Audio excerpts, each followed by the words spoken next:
kwa Baba, kila moja atalipwa sawa na kazi aliyofanya.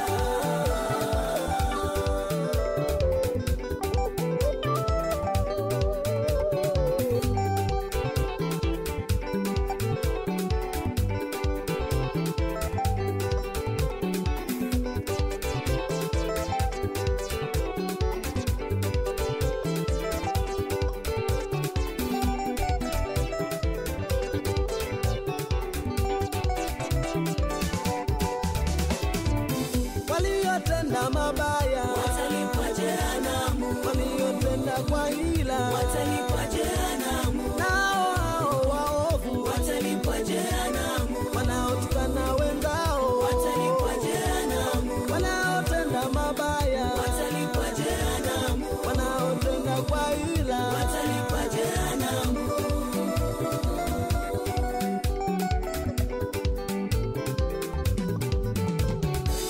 Watumishi wa Bwana watalipwa uzima, wanaokesha wakiomba watalipwa uzima, wanaolia kwa Yesu watalipwa uzima, wanaokesha wakiomba watalipwa uzima, wanaomtukuza Yahweh watalipwa uzima, wanaokesha wakiomba watalipwa uzima, wanaoimba kwa Yesu watalipwa uzima.